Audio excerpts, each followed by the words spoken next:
به نام خداوند بخشنده مهربان. درود و سلام بر پیغمبر آخر زمان. السلام علیکم و رحمت الله و برکاته. بینندگان عزیز و ارجمند، امروز با شما در اطراف یکی از حدیث‌های بسیار زیبای رسول خدا صلی الله علیه و سلم صحبت دارم. این حدیث راه حل برخی از مشکلات جامعه ما و شما را نشان می‌دهد. عبدالله ابن عمر رضی الله عنهما روایت می‌کند که در مسجد پیغمبر صلی الله علیه و سلم 10 نفر نشسته بودیم. جوان از انصار برخاست و از رسول خدا صلی الله علیه و سلم پرسید: ای المؤمنین افضل؟ قال احسنهم خلقا. پرسید این جوان که ای پیغمبر خدا، کدام از مؤمنها بهتر و برتر و افضلتر می باشد؟ پیغمبر خدا صلی الله علیه و سلم فرمودند: بهترین مؤمن همان کسی است که بهترین اخلاق دارد. پس این جوان پرسید که ای رسول خدا، ای المؤمنین اکیس؟ کدام از مؤمنها زیرکتر و عاقلتر است؟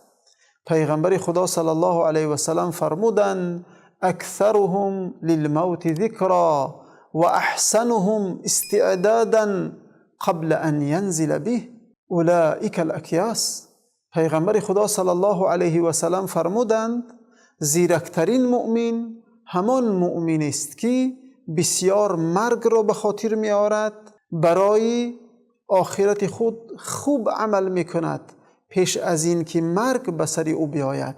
زیرک ها آنهایی هستند که مرگ را بسیار ذکر می کنند و برای زندگانی پس از مرگ بهترین عملها را انجام می دهند. پس می گوید عبدالله ابن عمر رضی الله عنه: پیغمبر خدا صلی الله علیه و سلم به نزد ما آمد و گفت: یا معشر المهاجرین والانصار، 5 خصال اذا ابتلیتم بهن و اعوذ بالله ان تدرکوهن ما انتشرت الفاحشة في قوم حتى يعلنوا بها الا فشى فيهم الطاعون والاوجاع التي لم تكن مضت في اسلافهم الذين مضوا. معنای حدیث: پیغمبر خدا صلی الله علیه و سلم فرمودند در هر قومی که زنا و فاحشه پهن شود، در بین آنها و او را اعلان بکنند، آشکارا بکنند، یعنی از گناه او، از ترس خدا او را منع نکنند و باز ندارند، بلکه او را اعلان بکنند و آشکارا بکنند، چنان دردها و بیماری‌های در بین آنها پهن می شود که در گذشتگان آنها وجود نداشت. ولم ينقص المكيال والميزان الا اخذوا بالسنين وشدة المؤنة وجور السلطان عليهم. و هرگاه مردم از ترازو و پیمانه بزنند، آنها را خداوند به زندگی سخت و دشوار گرفتار می کند و خشکسالی به سر آنها می آورد. یعنی پریدن فیض و برکت از حاصلات و زراعت ها و زندگی آنها دشوار می گردد و به ظلم و ستم راهبران گرفتار می شوند.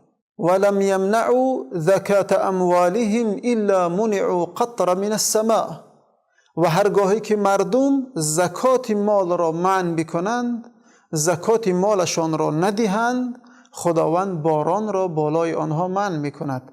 اگر 4 پاها نمی بودند، خداوند به آنها باران نمی داد. وقتی که انسانها زکات و خیر و سخاوت را منع می کنند، خداوند برکت را از باران می گیرد، باران را از بالای آنها کم می گرداند. و اگر می گوید رسول خدا صلی الله علیه و سلم 4 پاها نمی شدند و از این کم بارشی ضرر و زیان نمی دیدند، خداوند به آنها، به قومی که زکات را منع می کند، باران نمی داد. یعنی خداوند بزرگ تا اینکه 4 پاها به عذاب سخت گرفتار نشوند، به هلاکت نرسند گفته، خداوند از روی مهربانی باران را یعنی باز به آنها عطا می کند. اما اگر قومی که زکات را خوب بدهند، مالهای آنها نگاه داشته می شود، فیض و برکت ارزانی می شود، بارانها فراوان می شود. به همین خاطر دوستان عزیز و ارجمند، زکات این فرض الهی است و سبب نگاه داشتی مال ما و شما، پاک شدن مال ما و شما و افزون و زیاده گشتن آن است. پس باید این فرض الهی را شکر گفته و از خرسندی او را برآورده به برادر یا خواهر محتاج خود یا خویشاوند خود بدهیم. ولم ينقضوا عهد الله و عهد رسوله الا سلط الله عليهم عدوا من غيرهم فأخذوا بعض ما في أيديهم ما لم تحكم أئمتهم بكتاب الله عز وجل ويتخيروا فيما أنزل الله إلا جعل الله بأسهم بينهم. پیغمبر خدا صلی الله علیه و سلم در دوام حدیث می فرمایند و هرگاهی که مردم عهد خدا و عهد پیغمبرش را ترک بکنند، یعنی خدا و رسول خدا را اطاعت نکنند، با گفته های این دو عمل نکنند، خداوند بزرگ آنها را مبتلا به دشمن میگرداند که این دشمن دارایی و ثروت‌های اینها را میگیرد تا زمان در این اسارت باقی میمانند که به طاعت خدا و رسول خدا برنگشتند. هرگاهی که به طاعت خدا و رسول خدا بر بگردند، باز مال و اموال خود را صاحب می شوند، حق و حقوق خود را صاحب می شوند و خیر و برکت به دست آنها باز بر می گردد. و اگر می گوید رسول خدا صلی الله علیه و سلم در بیان مسئله های دینی و برای با یک روش بردن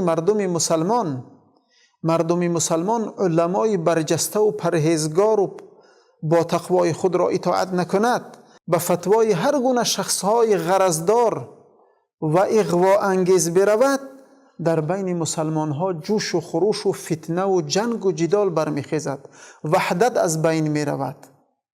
و هرگاهی که مسلمانان علمای برجسته و بزرگان خود را اطاعت بکنند، وحدت و یک پارچگی نصیب آنها می گردد. ببینید دوستان عزیز و ارجمند که در این حدیث پیغمبر خدا صلی الله علیه و سلم یکی از خطرهای برهم زننده آرامی جامعه، سلامتی جامعه، زنا را و فواحش را بیان کرد که زنا و فحشا وقتی که در جامعه پهن می شود، او را اعلان می کنند، یعنی که بیماری ها و دردها به سر مردم پهن می شود و سلامتی از بین می رود و لذت زندگی از بین می رود. همه پاکی و راحت و لذت در زندگی حلال و نکاح است دوستانی عزیز. دوم، وقتی که انسان ها زکات را منع می کنند، برکت از حاصلات و زراعت و بارش از بین می رود. سیوم، وقتی که انسان ها از ترازو و پیمانه می زنند، زندگی بالای آنها دشوار می گردد و ظلم و ستم بالایشان زیاد می گردد از شومی این عمل.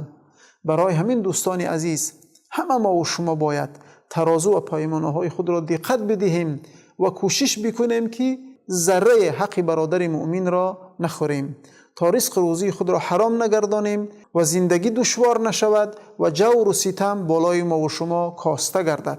و دیگر نکته مهم این است که وقتی که مردم ترک فرمان خدا و رسول خدا میکنند، خداوند این مردم مسلمان را یعنی به ظلم دشمن ظالم کافر گرفتار میکند که اینها مسلمان ها را ظلم میکند و مال و ثروت آنها را میگیرد.